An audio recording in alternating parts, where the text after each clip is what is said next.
Hi, everybody. Welcome back. We are here with Marilyn Harper again. Great to have Marilyn back. It is nice to be back. If you haven't checked out, I think that's the episode that's out right at the moment is Marilyn's episode. And I think it is number 72. And so this is as we're continuing on with our series on science, mysticism, and beyond, humanity's next phase of evolution. We have about 15 guests as part of this series, and we got to interview Marilyn a little while back, and her episode just came out. And if you haven't had a chance to check it out, go check it out. It's on the YouTube channel. It's on the Inspire Health podcast. It's pretty much on all of the different streaming platforms that you would use. All that information is at inspirehealthpodcast.com or at the YouTube channel here at Jason Loken, Dr. Jason Loken, ND. And check it out. She's got tons of information. We talked about all sorts of stuff. And then we do these live events then after to be able to field questions. So anybody that is coming on, please feel free to ask questions and we will try and get to those as much as we can. We've compiled some questions that have been brought up from before and we'll go through all of those. But any questions that come up, ask Marilyn. She's right here. So we can kind of dive into it, and we've got her for anywhere from 30 to 60 minutes or so. So we got a little bit of time. All right. So anything you want to mention? That we love Marilyn. If you haven't watched Marilyn's episode yet, go check it out. It's super fun. Hi, Ashley from Utah. Awesome. I love seeing that everybody is here from all over the place. Oh, Marilyn, she knows Marilyn. Ashley knows Marilyn through the work with Lee Carroll. Yes, and we actually came across Marilyn and Lee Carroll this past year. We came across a lot of their work, and as we were sort of on our own journey trying to find other information that made more sense to us.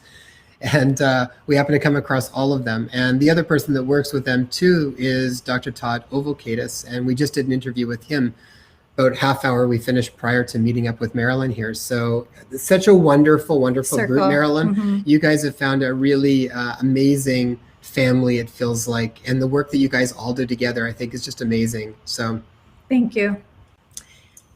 Thank you. You know, it is amazing. I feel honored and amazed to be here with the two of you and to look at who all you have had on your summit, on your program. I feel honored to be here. Let me tell you, because I've met many of your presenters at conferences and things, and we've been on the same stages, and it's so great to see them again. So thank you. Kind of the way it is right at the moment is everybody's on these virtual platforms, bringing everybody together and sharing messages. So it is exciting. So anybody out there, feel free to post in questions. If you watch the other episode, you can post in questions, then we'll try and get to them as much as we can. Otherwise, we're going to start back. And first, I just want to ask Marilyn, as far as just kind of status quo from when we had last did our interview and sort of everything that's kind of gone on in the world and to where we are now, is there any information that you've downloaded or that you've come across this last bit that would be of benefit to share with people? Any new insights, anything else that you've come across? Well, it feels like ages ago that we did that interview, and lots has happened since then. Absolutely. I mean, in the U.S., we have a new president, and the old one went out kicking and screaming.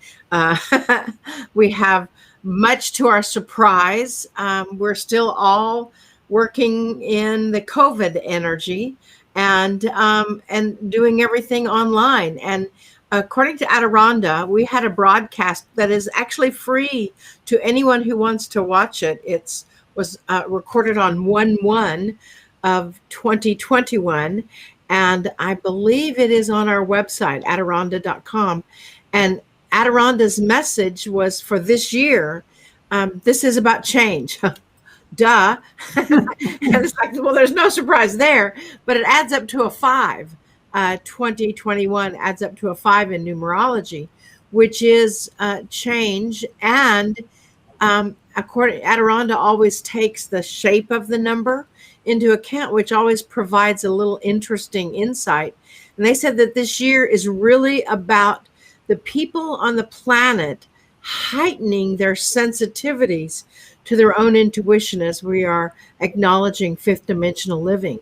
And I've seen that already in like I'll be getting ready to do something and I'll think, oh, I need to take my umbrella, and I look, get an intuitive message, and I look out and it's like, but it's sunny.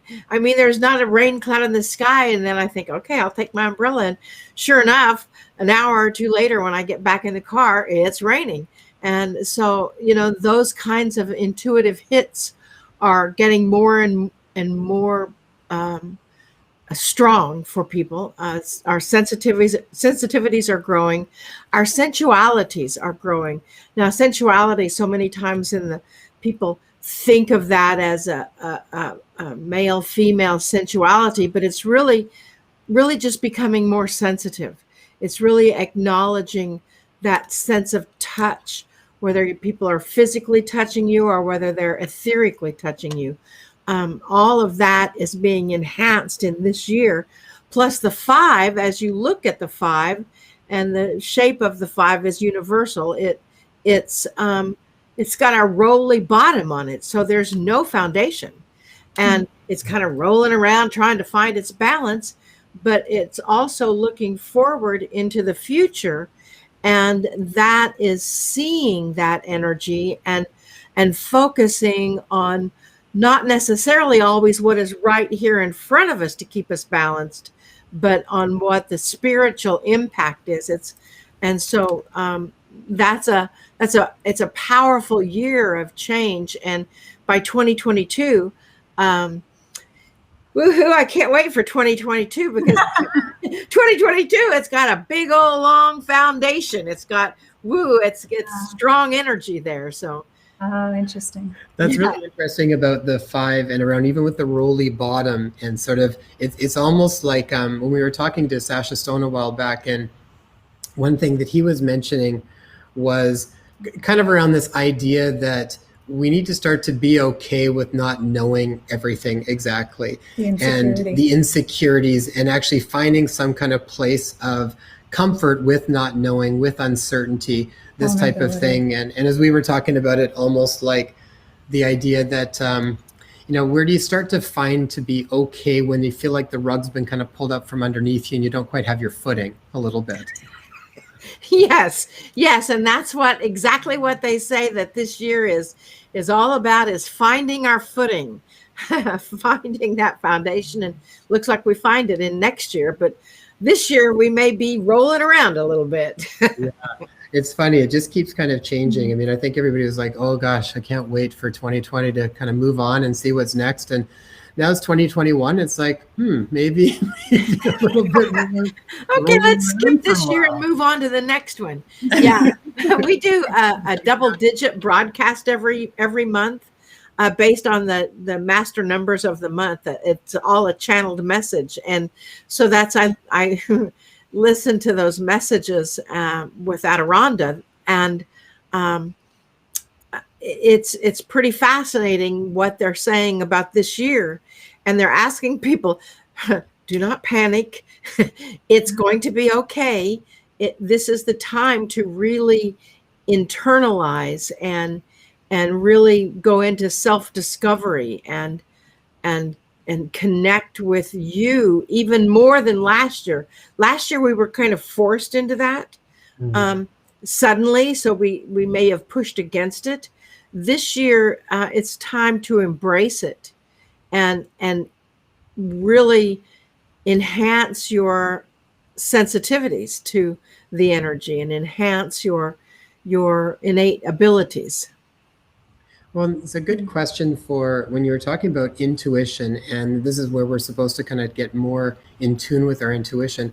What are, for people that are sort of new to some of that too, what are some of the ways that are either techniques or strategies or ways to sort of wake that up even more and to start to learn how to pay attention to it? Because I do think it's something that we've sort of been very disconnected from in many ways. And I do think this is a lot about how do we reconnect back to that. Well, I agree with you. I think that it's truly about reconnecting with your intuition. I mean, we're all born with that innate ability. And then through our lives, we kind of deprogram it out of ourselves. And many of us have a conscious or subconscious memory of a previous lifetime or something like that, or trauma even in this lifetime. When I was a little girl, I was having these visions and these dreams, and my Sunday school teacher said, "Well, you're a witch. You should not be having those." And I'm like, "I'm a witch? I was 8."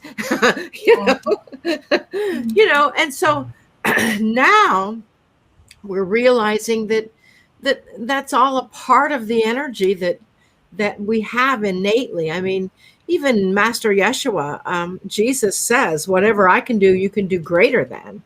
And I believe that's the thing. So I actually teach people how to, funny that you would ask that question. I actually teach people how to get in contact with that level of their innate abilities, with their own intuition, how to develop the intuition, how to realize when it's your intuition communicating with you, or your ego, or your imagination. And I teach how to channel, even if you think you can't. And that really is the class, and it's an online class. It's happening, I think, March 28th and 29th online. And it is really a class in helping you connect. I would say, if I was going to share a technique or a skill that I have used, I know I've drummed this into people for now 20 years, and so has Adironda, but meditation, I mean, just sitting in the stillness and allowing your mind and your body to be still is a gift. And in that stillness is where your intuition speaks. And, I always thought my intuition, or my higher self, or my voice that I heard would sound, like Burt Lancaster in the 10 Commandments. "Hello, this is God. I am that I am," and all of that. And it doesn't. And so what I teach people is to, when you go into the stillness, is to just first really feel into your own breathing, and just focus on just your breathing. And every single time your mind pops into something else, and every single time you go somewhere else, bring it back to your breathing. And I actually still use a mantra many times, especially if I can't focus. Because, when I went into meditation the first few years, it's like everything on my body itched. The telephone rang, the dog barked, the cat jumped on my lap. I created so many distractions that I couldn't get still. And it wasn't until I realized, oh, wait, I'm creating those distractions, that I learned how to manage them. In that stillness, once you can, there's a technique that I've used in the very beginning, that it was actually a barometer. And I would visualize using my imagination, because your intuition actually starts with your imagination. Using my imagination, I would visualize a barometer. And, I didn't even really know what a barometer was, but I knew that I saw these little test tubes, with colored water in them. And, for yes, it would be full, and for no, it would be empty.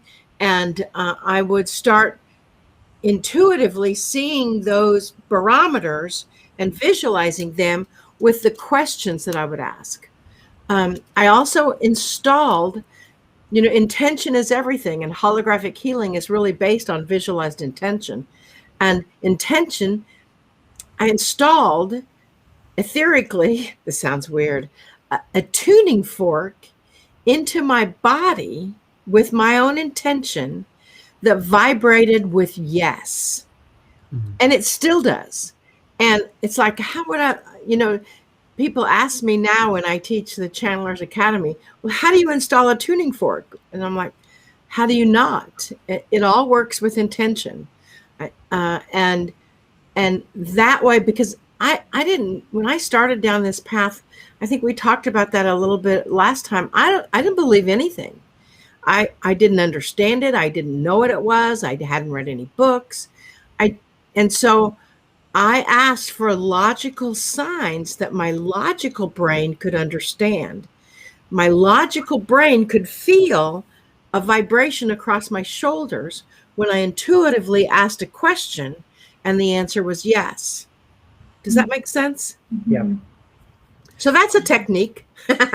Yeah, so for when you were talking about discerning between ego and ego and intuition, then for you, it's once you've developed a system that works for you, then you just sort of tap back into that system. So for you, you would get that vibration of yes, or is there anything else that would come to mind when you were trying Ego, to discern? intuition, and channel. Yeah, That's very it's interesting. what were you saying, Taya? Just, I think you had said intuition, ego, and channel, which I thought was really fascinating. Yeah, it's like in the Channelers Academy, it's one of those things where I think one of the most difficult things to distinguish, or we believe one of the most difficult things to distinguish, is how to tell the difference between your egoic messages, your imagination messages, and your pure channeled messages. And so what I teach people is how to catch their ego in action. Your ego is a part of you. It's a part of your learning experience. And your ego will try to direct your life in the most dramatic of ways, or in the most, crazy ways. And so I ask people to try to catch themselves in an egoic thought or an egoic moment. Like when you're blaming somebody else, that's an egoic moment. An egoic thought might be, well, I'm not going to do this program. I want to be on a huge stage with lots and lots of people, right? That's your ego talking. Any stage is a good stage. And then, believe it or not, it's been my experience that your ego actually resonates or vibrates in a specific part of your body consistently, much like your intuition. And once you can identify that, then you simply turn to that energy, that part of you, and say, it's okay. I love you. Be quiet. I've got this under control. I know the ego just wants to keep you safe, which equals the same. And so we turn to that ego and we communicate with it. And that teaches us how to control our ego. And it teaches us when our ego's, trying to affect our decision-making process. You can do the same thing with your intuition. Catch yourself in an intuitive moment, and then where does that vibrate? Where does that resonate? Where do you feel that? What was happening in the moments just before that? And, the body, the human, is an amazing invention. I mean, the creation of our mind and our ability and our experience is, it's mind-blowing. Well, it kind of goes back to even to be able to catch some of those things, like you had said, to slow things down, the importance of things like meditation, like just stuff to slow the body down enough so that you can even start to pay attention to what is surfacing when it does come up. Otherwise, and that's part of why I feel like this disconnect has happened with intuition, is because everybody's just been on this treadmill and you don't slow down enough to even pay attention, or you don't even have time to pay attention because of the way that everybody's just been moving. So, and I think that's maybe, I know there's the whole conspiracy theory and all that. I think we're in a conspiracy with the universe because the universe is actually consciously slowing us down. Mm-hmm. and causing us to learn and do new things. Mm-hmm. And when you're at home, instead of out, partying or going to dinner with your friends or doing other things or having a club meeting or whatever, when you're at home, instead of watching television or something, turn it off and sit and ask to connect with your own personal guidance system. They are there, waiting, anxious, ready to communicate with you. I guarantee that. Mm-hmm. Yeah, it's so interesting when you're speaking of even this time that we're currently living in, where our sensitivities are heightened. I think for me personally, that's another quality that meditation practice has offered me as well. It's another fine tuning of my senses to be able to discern between, for example, where is the ego kicking in and where is my true intention when I'm going about through my day. And also we have little ones. We have a 3 and a 4-year-old, and we're able to see this within them as well. They have much greater sensitivity to sound and light right now. Like, it's not uncommon for our little ones to just hold their ears if the sound around them is loud, or just like, oh, it's too bright. But I think as a society for so long, we've been so overstimulated. I haven't been able to go and watch a movie for, I think the last time I was able to watch a movie was when Avatar came out.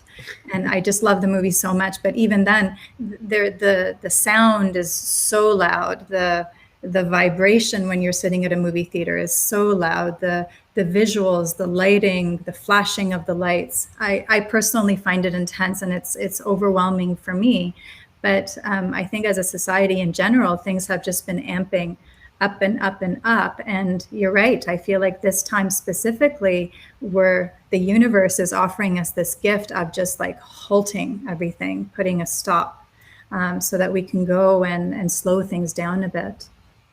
Yes, it's true. And with as you have 2 new little ones, the indigo and the crystalline children that are coming in, they are so much more sensitive and so much more alert. And I mean, my niece, she is, I think, 6 now. When she was 2, she would cry because she could hear the conversation in the house next door. Wow. And she's still like that.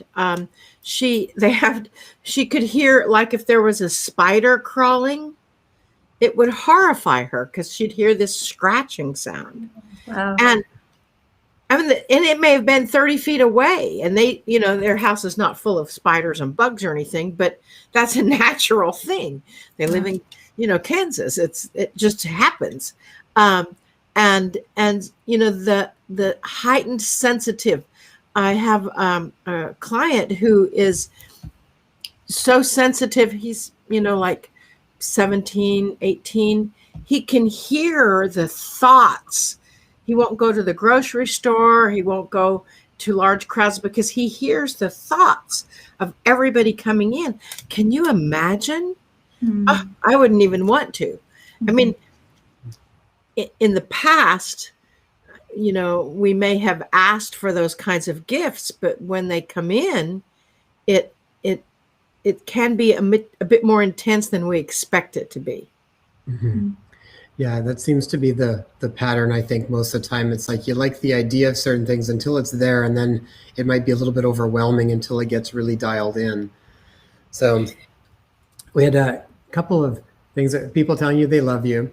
And Jennifer Casey was saying also about the bracelet technique with mindfulness that I think that you had done, or something along those lines. Yes. And, it's so simple. Adironda brought the bracelet technique in, I think in 2011.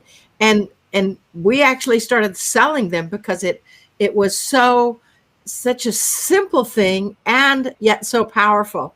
We have these little bracelets. They're all stretchy. And the bracelet technique, it shifts your consciousness, because the idea is every time you have a negative thought, every time if you're trying to break yourself of a habit of thinking negatively or blaming other people or smoking or drinking or eating or whatever habit, whatever program you can use, doesn't matter. Every time you have that thought or a negative thought about yourself, you put your bracelet on the other wrist. And then when you have another one, you put it on the other, back on the other wrist. And your objective is to wear it on the same wrist for 21 days. Because that, in 21 days, they say it takes to break a habit. It actually takes a little longer than that. It took me 120 days the first time, when it was just the habit of speaking negatively about myself. Because we don't realize how we're joking and we make fun of ourselves. But all those thoughts, all those jokes go out into the universe as a purchase order. And so the bracelet, it's called an awareness bracelet. We have 3 of them on our website. This one is rose quartz, which of course is love. And we have an amethyst one for third eye and higher connection. And then we have conductive metal ones that with pyrite, hematite, and copper. For grounding and going within, and to magnify that. And the awareness bracelet, it's such and you can use any bracelet. I mean, when we started, I will always remember that channeling, even though I don't listen to the channelings and I don't normally remember it. That channeling was the first time Adironda announced that about the bracelet, and I was wearing a cuff bracelet at the time. And it was actually an Om Mani Padme Om that I'd gotten in Hawaii. And so it was pretty thick and kind of heavy. And I was like scratching myself up, moving it from wrist to wrist. And that's why I got a stretchy bracelet. And then that was also the time that Adironda announced that I was going to stop coloring my hair. And it's like, what? But he said that, or they said that hair coloring, unless it's an all natural hair coloring, creates fibroid tumors. And some women are more susceptible to that than others. And I'm like, I had never heard that before and had no idea that in the 30 years that I'd been coloring my hair, that my hair had actually turned white underneath. So I love your hair color. I love it. It's beautiful. It's really easy. So Marilyn, I was even thinking, even as you're switching bracelet from one wrist to the other, you're also interrupting that thought. Yes. You're aware of it and you're interrupting the pattern. Exactly. And that's the thing is, I mean, the idea is to not say, okay, I'm thinking this negative thought about this person anyway, but I'm going to change my bracelet. The idea is to say, you catch yourself, okay, I'm thinking this negative, and because you think of it, you stop, change the bracelet, and redirect your thought. Right. Rephrase it, redirect it. Everything can be phrased in a positive way, even in current reality. And one of our teachings is how to rephrase something, keeping it honest, because your cells, your body, as you know, you've interviewed so many healing practitioners, so many scientists that have proven that the body responds to that human emotion. Bruce Lipton and the biology of belief. Your body is not buying it. If you're saying something, that's why many times affirmations don't work, is because your body's not buying it. You're just going through the motions of saying it. So you really have to phrase things in current reality. Okay, so if I am upset with a situation, say, for example, if I'm upset with a situation and I don't like what is happening, instead of saying, okay, I don't like what is happening, and being aware of the thought, I don't like what is happening, and changing my bracelet, you change your bracelet. Okay, and you pause, and then you say, I believe that we can kind of redirect the emotions of this and experience it in a more positive way and learn from this situation, which then creates a positive approach. Do you see what I'm saying? Mm-hmm.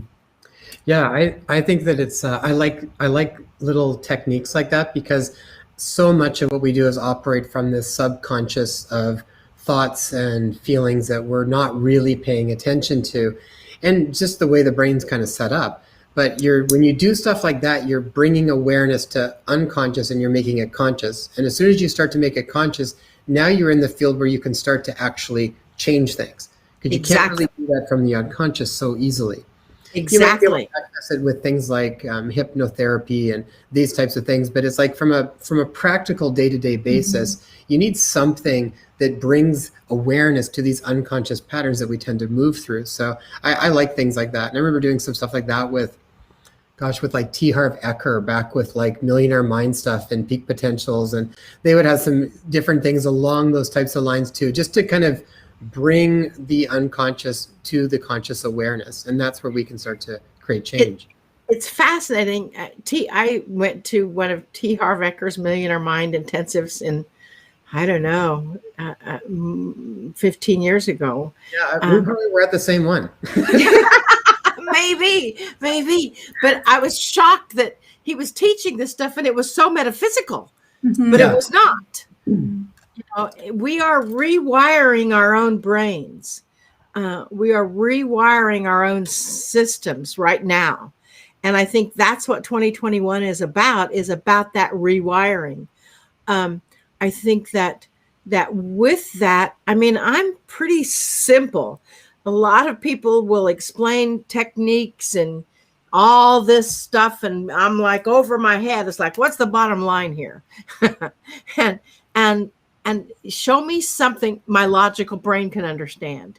And my logical brain can understand, okay, changing that bracelet whenever I have a negative thought about myself or someone else or some situation. Marilyn, are you able to define ego for us, just to kind of backtrack and really kind of get clear on what ego is?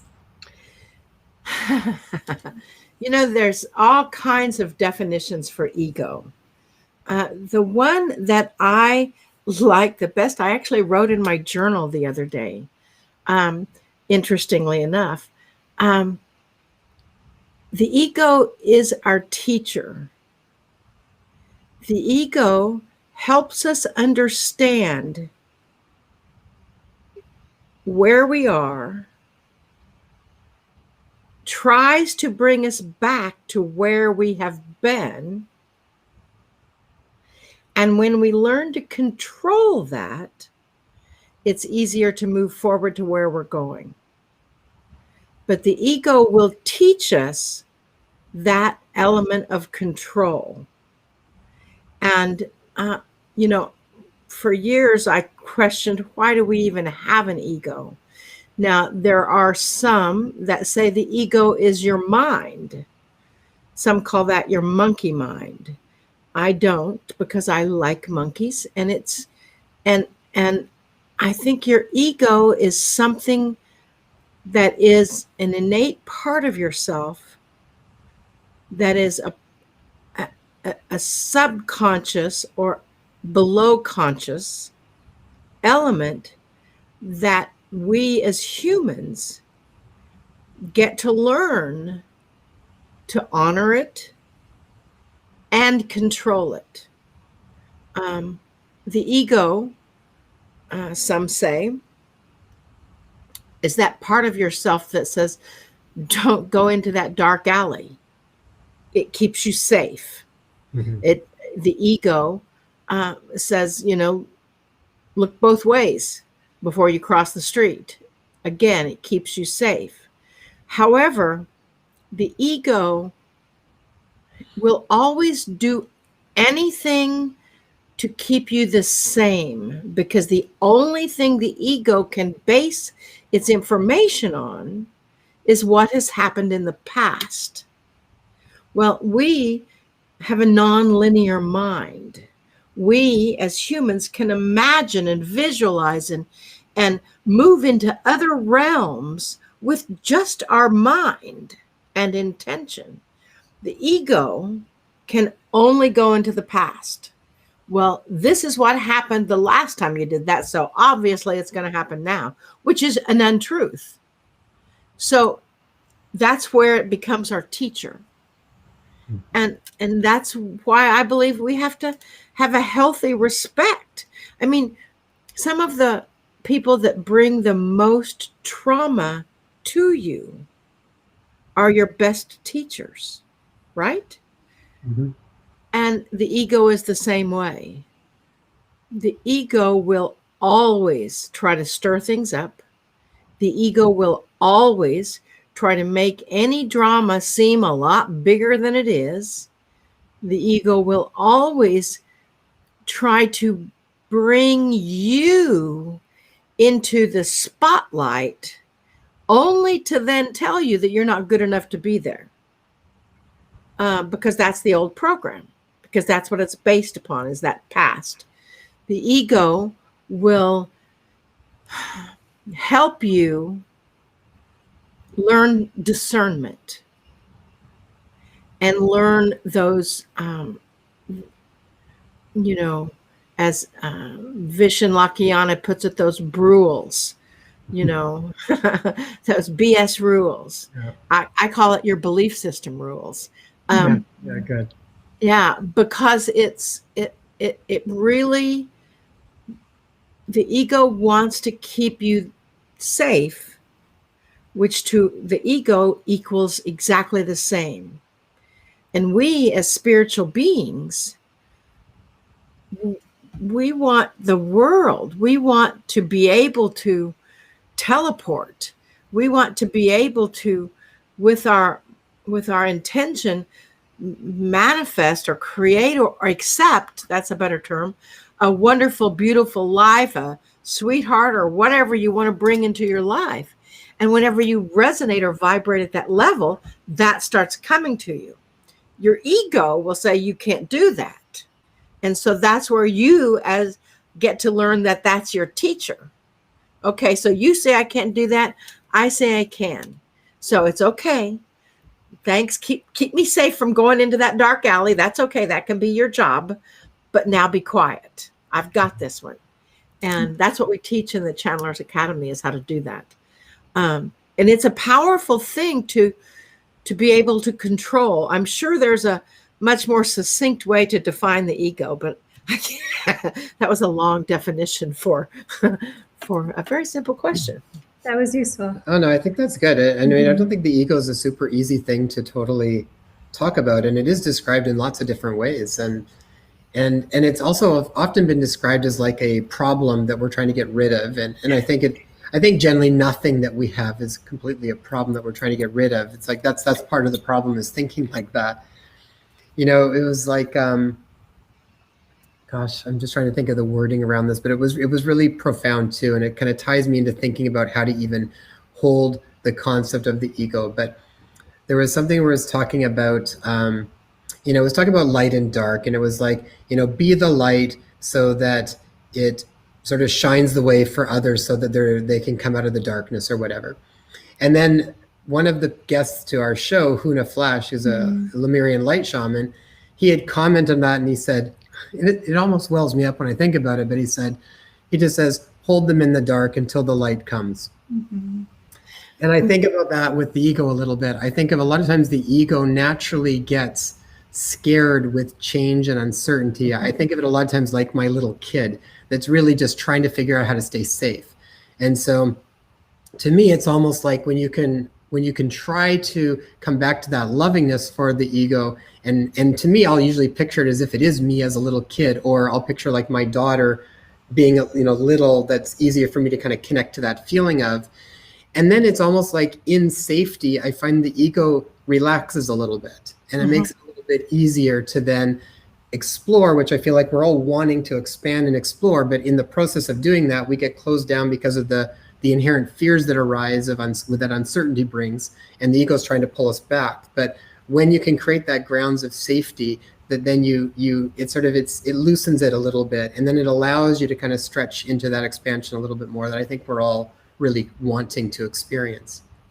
Yes, I agree. I think that so many times a teacher or other teachers or people want to shut their ego down or pull it out of themselves, but I don't want, it's a part of you, and it's a part of your education. And I think that it's it's a part of your learning experience, and it is that little kid.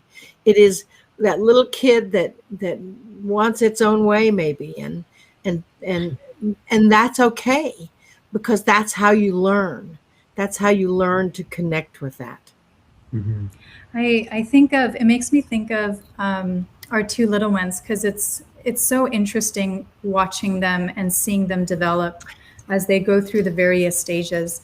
But, you know, I feel like sometimes we think that kids are all, or little ones are all angelic, or they're incoming from they're closest to the spirit world, so they're all love and light. And I tell you, that's not the case.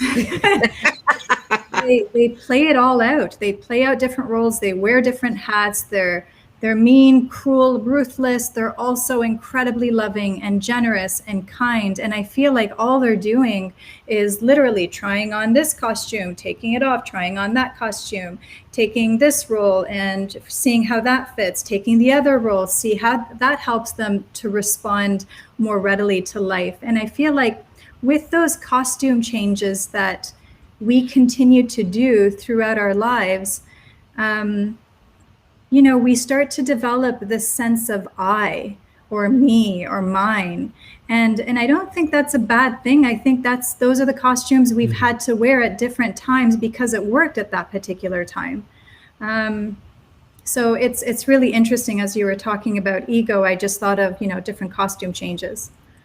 Well, I think that, you know, when you are talking about ego, you know, I don't know about your training. I know for me, came from a pretty religious background, and to be humble meant that you always put someone else first, that you always took the back seat, that you never thought of yourself or thought of what you were good at or what you could do. And I don't really think that that's the case. I think that it's okay to think about I mean, one of my mantras is I am, or I am all that I am. And I mean, that's what the master teachers taught us. And so I think that that is also an important aspect. And I think that that's one of the lessons, one of the gifts that the ego has for us. They may create it in an opposite way, the ego, but they're still a part of your innate. And you may learn that it is safe and fine to think of yourself and think of others in equality, and work from that perspective as well. Mm-hmm. I think that's a really important take-home message for most people, because part of what I see, and this is something I'll see in clinic all the time, is that when people have kind of not kind of cared for themselves or placed them somewhere a little bit higher up on the totem pole, you know, what happens is eventually over time, then things that I think would normally fill you up, or that you would normally do just because it feels good, and I feel like it's part of our innate capacity to want to do that, to share and be caring and be loving. But what starts to happen is then things that would maybe normally in a perfect world feel really good to you actually starts to feel like resentment and obligation and all of these things. So then, like, sometimes even helping somebody else, it's like, you know, you start to feel like a drain on it. And I think that starts to happen when we sort of let go of caring for ourselves.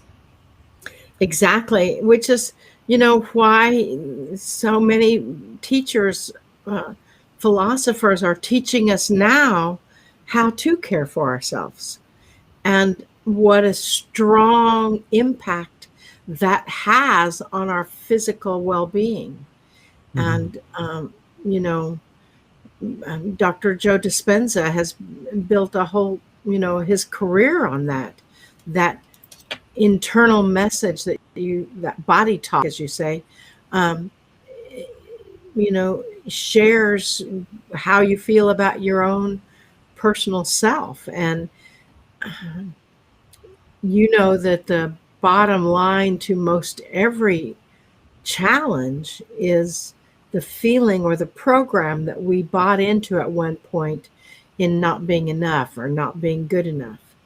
And so now we are learning that we are enough, and we can be the difference and learn to be the difference that we want to see in the world. And I think that that's really important. Yeah, absolutely. Marilyn, one of the questions that came in too was when we were talking, we did our episode and we were talking about the purpose of life. And Adirondha was talking about basically around to experience joy and to feel joy and to be joy. And one of the questions was, how do you start to bring that feeling of joy in when in your current situation, joy is about the last thing that you actually are feeling?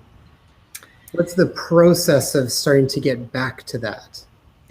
You know, it can be a little challenging. I know, Adirondack has, and I've heard the story at other places as well.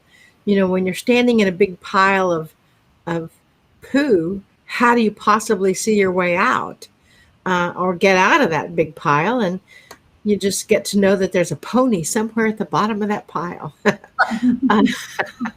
But that's what Adirondack says anyway. But I think it comes to when you are in the middle of contrast, when you are in the middle of any sort of situation that is challenging. I think the first step is to stop, take a deep breath, and realize, oh, okay, I'm being triggered by this. I'll change my bracelet and the realization and the recognition. And then ask, have a little self-talk. If you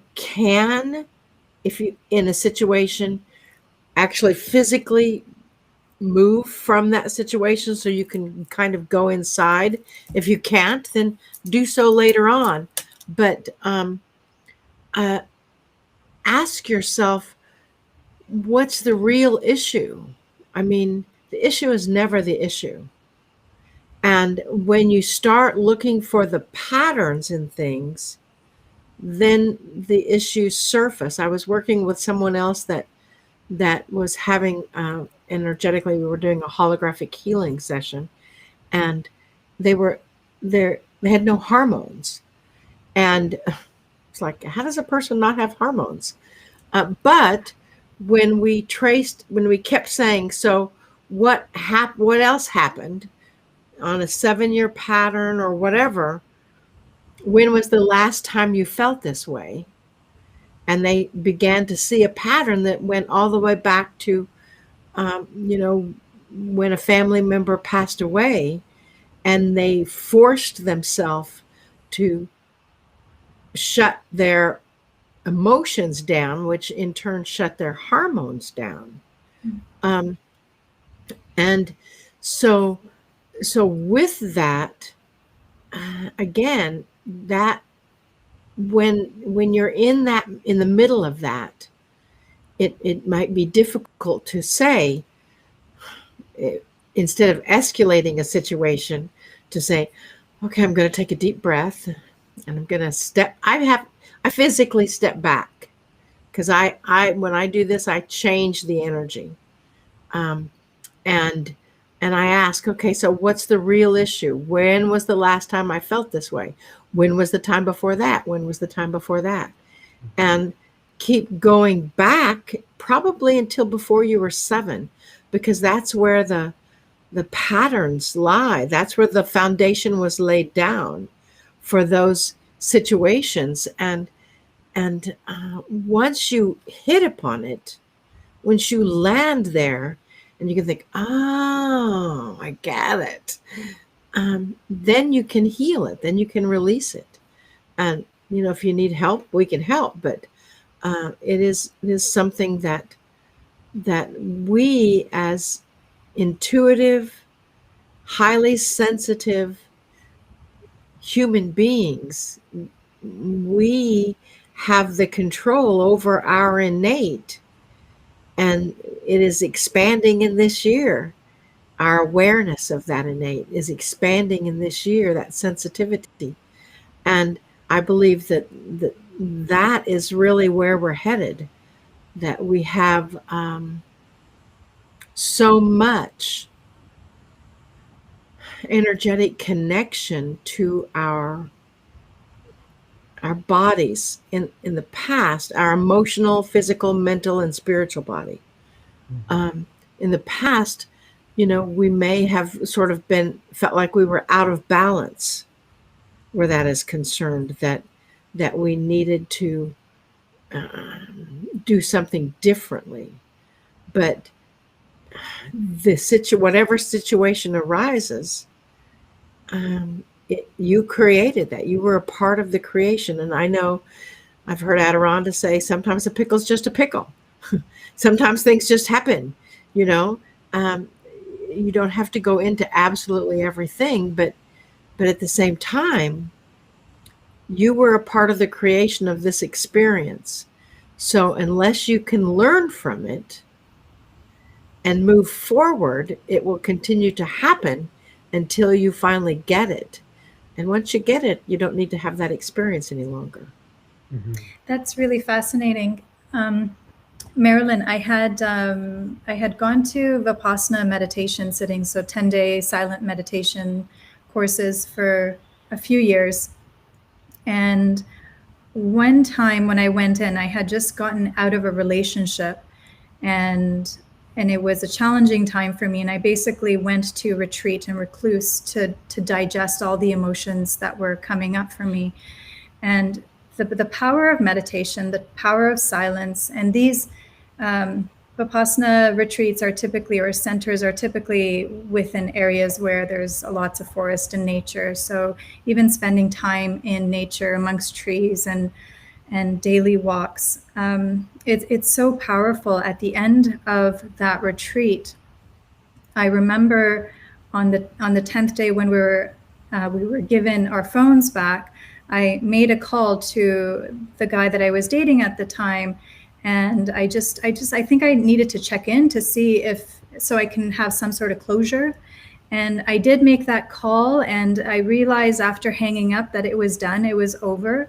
And I put down the phone, and I felt literally my heart aching, and I just wept. I wept for about, 5 minutes, and it felt like the cleansing was done, like the process that I needed to go through to clean out what was coming up was done. However, within that time that I was crying and weeping, I could also see so clearly a very definite pattern that I had been reacting within with my relationship with my dad, playing out again with my relationship with my son, who was probably, I think, maybe 6 or 7 at that time, and my relationship with this gentleman whom I just broke up with. I so clearly saw the patterns that were playing out. It's almost as if those characters had just switched up to reenact that same pattern over and over again. And you're right, Taya, they do. They do switch that pattern up, and they continue. That's your agreement with the universe. That's what helps you grow. That's that conspiracy theory, is they will continue to bring you those kinds of situations until you have that moment. Coming out of the silence is a perfect time, of realization. It's like, I've done this before and before and before. And once you get it, though, I would say that you probably have not had to have that experience again, right? Well, it was shortly after that time that I met Jason. So it was definitely a complete recalibration. Exactly. And possibly if you were not in that space, if you would have met Jason then, you might not have realized what was there standing in front of you. Absolutely. Was this? So what was really funny, Marilyn, is I'd gone through almost exactly the same thing around the same time and came to another major awareness, basically doing that same process. It was like the process you're talking about, I think is a really, really powerful process. And I remember reading a book called Choose Again, and it was kind of going through something very similar to that. And I can't remember the author, was Dietrich something, but it was a really neat book. And around that was the idea that when you get a strong situation like that comes up, when you get that strong contrast or whatever that situation is that just triggers you or challenges you in some way, it was to basically stay with the sensation of it. Ask yourself, when have I felt this before? But then it wasn't a intellectual pursuit to try and figure it out. If you kind of surrendered the intellect to just being fully present with the feeling sense that was going on in the body, you almost out of that feeling sense arose awarenesses that I remember when I did that. And it's like around the same time that Tay had been going through that, I had gone through a breakup, and well, maybe not around the same time, but somewhere in my journey on it.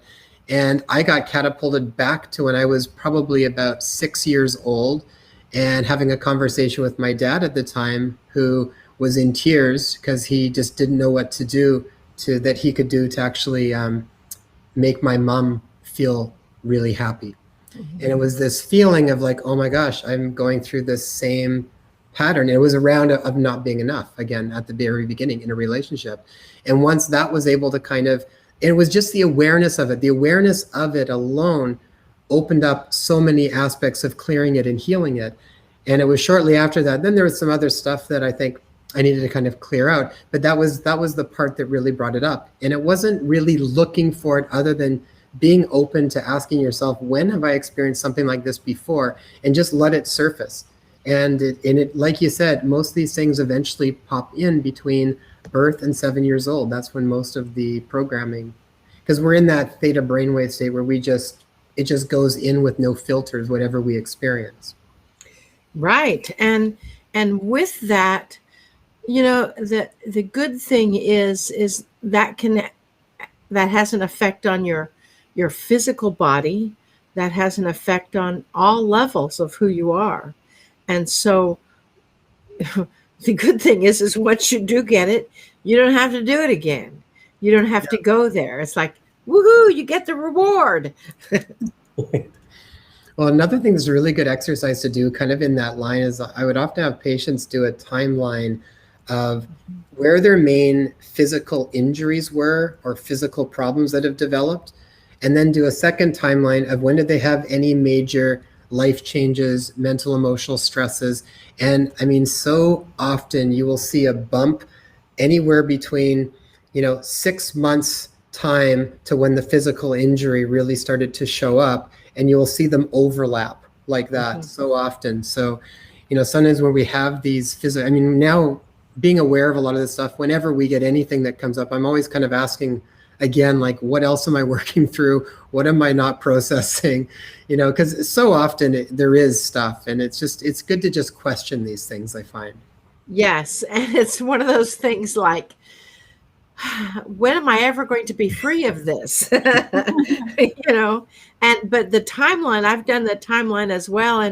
And that's great. I've actually had people go through all of their relationships and, write down when that relationship soured, not necessarily what the cause of the souring, but the feeling. And it's the same thing. And that way, once you can see that pattern, which many times is about on a 7-year, 6-year, 8-year cycle, it's surprising how they can be overturned and how you can come out with your head above water. Yeah, absolutely. Also, anybody out there, feel free to write in a question. I think we're going to wrap up in just a little bit here with Marilyn, but if you've got any questions, bring them up now. Feel free to post them and we'll ask Marilyn. And Marilyn, where can people go to sign up to your courses and learn more information about them? Well, and before you get there first, Marilyn, one of the questions was more on specifically the holographic healing. So I'd like if you could talk a little bit more about the holographic healing and the Channelers Academy for people that were interested. But the holographic healing, if you can talk maybe a little bit more about that for how that works for people and the process and sort of what you offer, because I know you've got a whole course on that. I do. It's actually a 5-level certification course. And it is on my website, which is adironda.com, ADIRONNDA.com, under online events. Or you can go to marilynharper.com, which is a lot easier to spell. And the holographic healing is a course that has developed over the past 5 years, actually. And it is based upon the energy of intention and visualization, and putting the body, the human form, back into a place of alignment through chronic pain, through chronic disease. Oh, good heavens. You put your phone on silent and then it shows up on your computer. How could that be? I guess it's important. As Adironda would say, the bells are ringing. This must be important.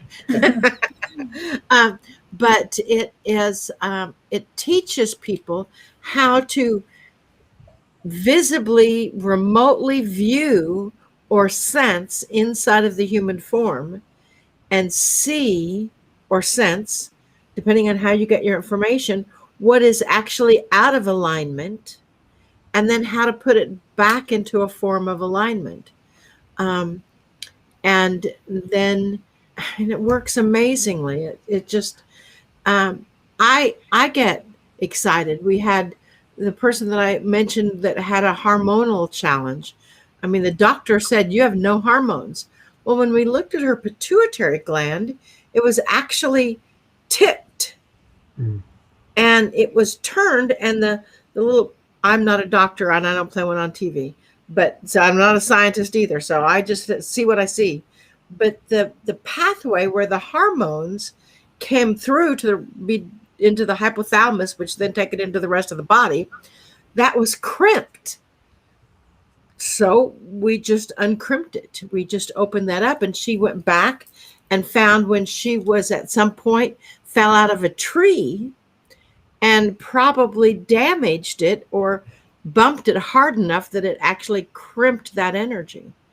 And it was also at the same time that her mom had passed away, and, you know, a lot of other things were going on. But holographic healing, through holographic healing, and we actually certify people and post them, list them on our website now, because I can't do all the work myself, which is why I started teaching it.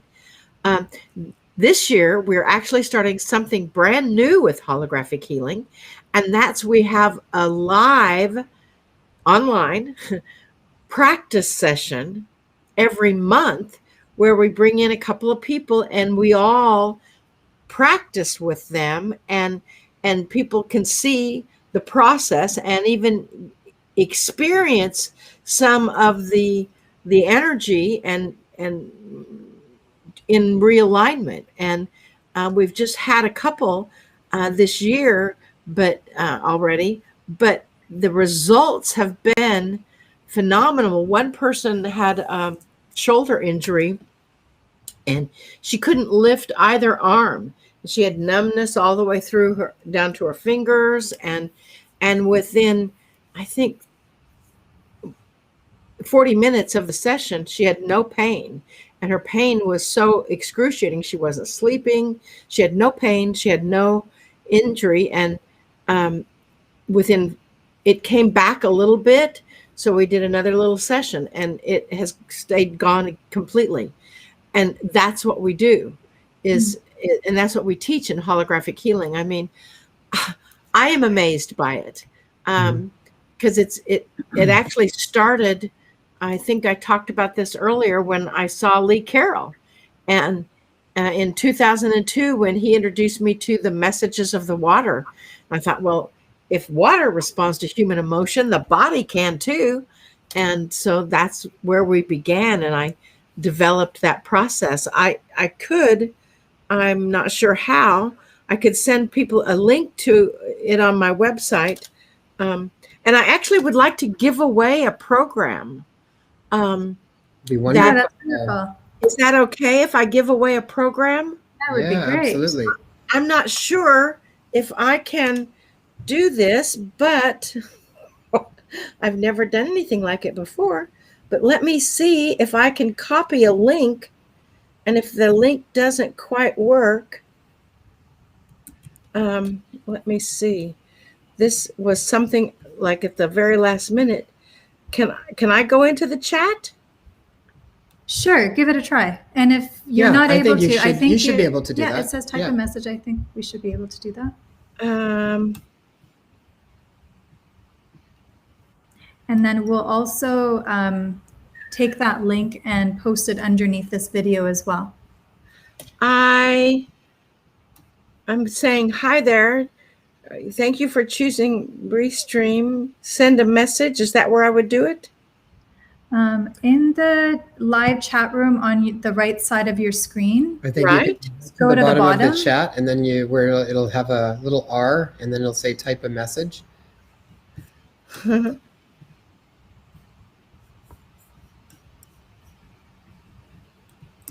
I don't see a little R. I'm going to send it to you in a private chat because I see that. Sure. Send it to us, and then what we'll do is we will put it in the show notes.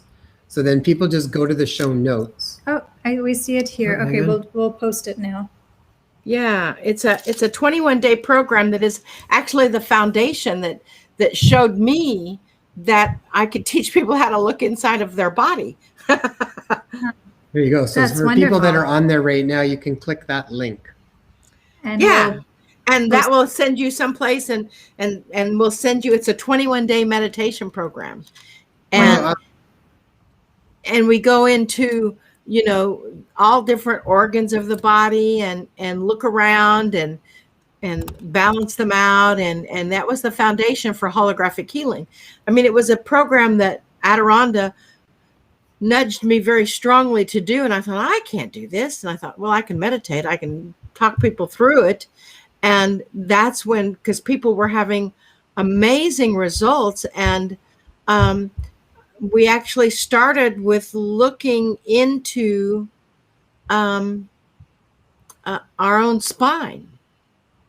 And that's what showed me that through meditation and inner guidance, we can see our own spine and we can realign it, which was something that I did that program it was right before holographic healing.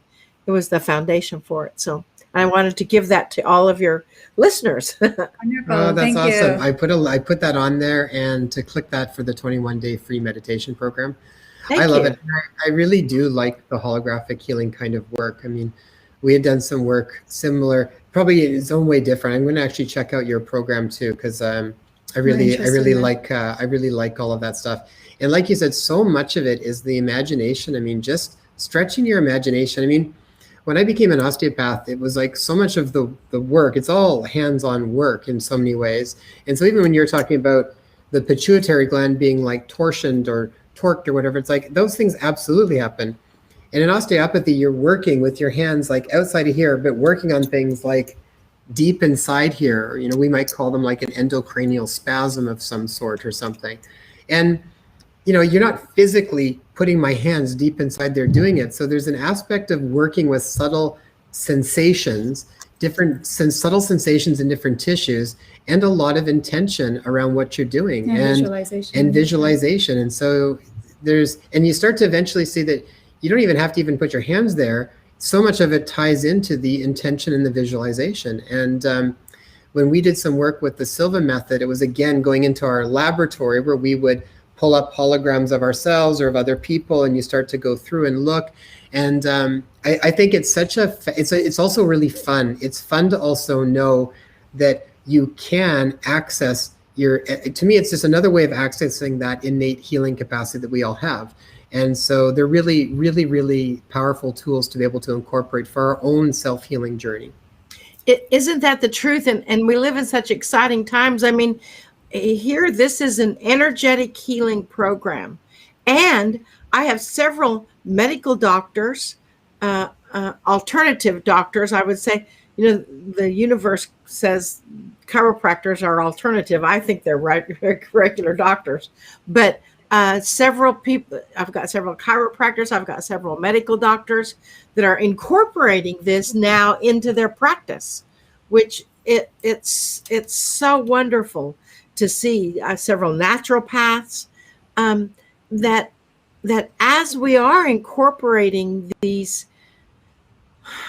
innate abilities, and it really is something that we are born with, and just like some people are born with the natural ability to be a dancer or a singer, they still have to take lessons to improve that ability. And it's the exact same thing. And we use our remote viewing muscles in techniques that, well, I know that the government taught people to remotely view during the World War II and the Vietnam War. It's a very similar technique, only you're looking inside of the body. And you don't have to put hands on. I mean, we work online, and people are achieving, working with tumors and a wide variety of degenerative disc disease, knee replacement, hip replacement, allergies, macular degeneration. I work, somebody that has an aneurysm in their heart artery, one of their heart arteries, or their aortic artery, and that has not burst, but we were able to get it to go back to its normal space, which with just intention and energetically finding out the cause. And I mean, the human is so powerful. I think we're just now really understanding and responding to that. And you think, well, how did we learn how to do this? Well, I think that we're born with these techniques. I know, and you can go back into your own Akashic records and find out. I was actually talking about this with my mother once, and she told me that my great grandfather, or some relation several generations back before they had doctors, and that he would be living in what would be like the wilderness, or the where there wasn't any town or anything nearby, or much town, and they would call him in to stop bleeding or to mend broken bones with his hands. And it's like, cool. We come by this naturally then. But we still can, and I've seen evidence of it. And just like with the Channelers Academy, channeling, we are all channels.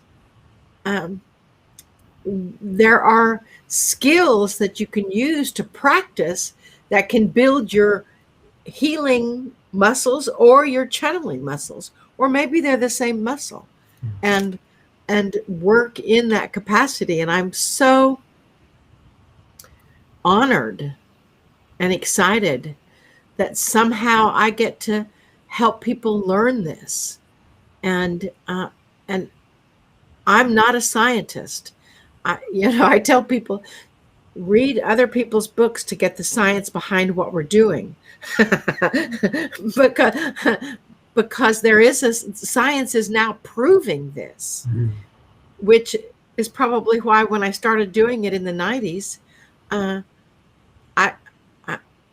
thought, this will never be mainstream. Well, it is mainstream now. It is. Woohoo! Thanks to people like you that are bringing this to light. So, well, this was part of, Marilyn, this was part of the excitement for us when we thought of pulling this series together. And typically it's just Jason hosting these podcast episodes. But for this one, I had the urge, the intense urge to get in and be a part of the conversations, because oftentimes when he's speaking to experts or scientists, the language might be too challenging for the layperson to understand what is being spoken about.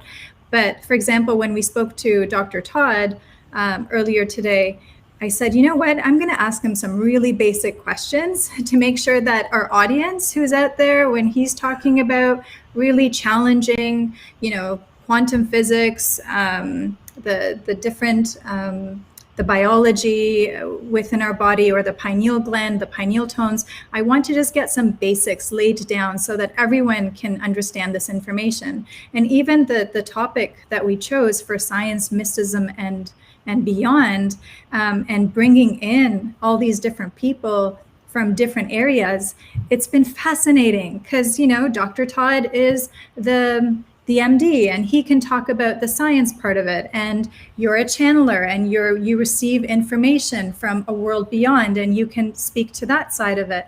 And to kind of marry all those worlds together to create this cohesive and beautiful world that most of us haven't even been able to fathom ever is pretty exciting.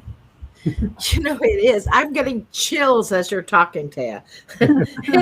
It's so, we live in such exciting times, and thank you for bringing all of these people together, and where one is esoteric and one is science, and now we're the same. Mm-hmm. And I've sung the pineal tones, and I can feel the regeneration of my body when I sing them.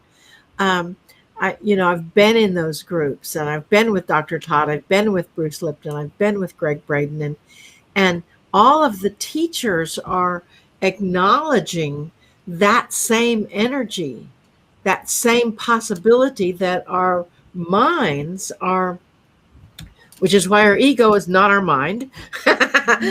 Our minds have the capability to regenerate our telomeres, to hold that frequency in such a way that we can all understand it.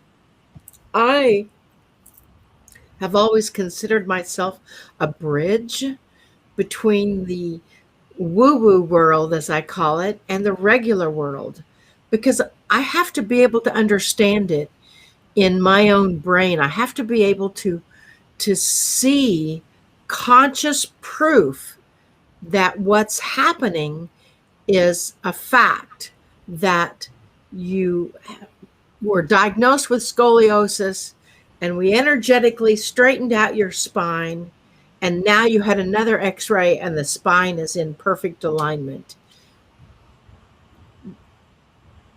There's no other explanation for that other than the intention that worked behind it. And because it's something that normally people don't grow out of on their own. And I just think that is just too cool for school. I mean, it is so exciting to feel on the precipice, and we're just beginning, to accommodate that, and we're just scratching the edges of.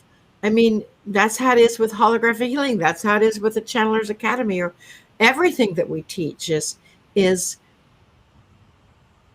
we are stepping into a new world, and the more people think about this world in a negative way, change your bracelet